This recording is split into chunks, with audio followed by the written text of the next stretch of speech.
With the election of Donald Trump, the North Atlantic Treaty Organization now faces one of the biggest challenges since the Cold War. How could the U.S. president-elect remake the organization? 3 ways. 1. Article 5 of the Washington Treaty. NATO constitutes a system of collective defense. Its 28 member states are unconditionally committed to defend each other in response to an attack by an external party. Mr. Trump has questioned whether the U.S. will defend allies that don't spend enough on their military. We're talking about tremendous amounts of money that we put in. Now we're defending countries, and we're not getting reimbursed anywhere near the cost of doing it. Now, you know, that might have been okay 30 years ago when we were different, and it might have been okay 25 years ago and 40 years ago, and it might have been, but you know what? It's not okay anymore, folks. All allies have made a solemn commitment to defend each other. And this is something which is absolute and it's unconditioned. And a stern reminder. And we have to remember that the only time that we have invoked Article 5, our collective defense clause, is after an attack on the United States, after 9/11. But would the U.S. under President Trump return the favor? His comments have created worry in Eastern Europe and the Baltic states, where there are growing fears of Russian aggression. Number 2, Russia.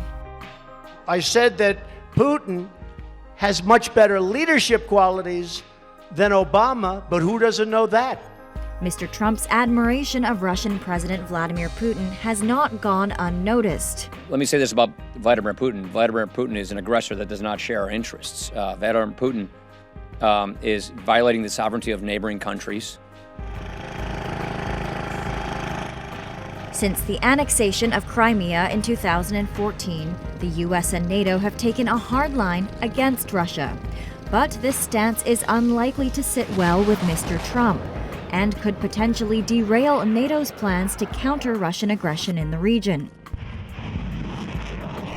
Like its plans to deploy 4,000 troops to the Baltic states and Poland next year, or the Obama administration's plans to send a heavy infantry brigade to Eastern Europe. Хочу поздравить американский народ с завершением избирательного цикла, а господина Дональда Трампа с победой на этих выборах.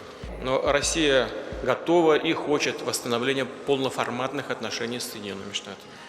We have to get along with people. We have to get along with certain nations, very importantly, because it would be awfully good to have Russia and others with us on major attacks on ISIS.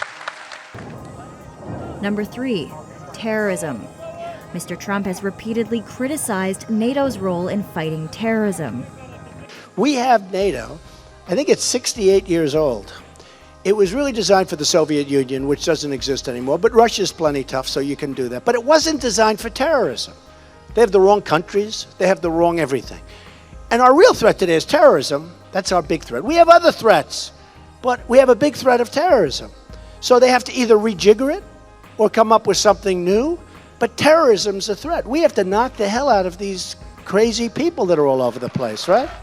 U.S. officials point to NATO's creation of an intelligence chief as an example of how it is adapting to a more aggressive role in counterterrorism. NATO has responded with determination to the new security situation. But we have more work to do.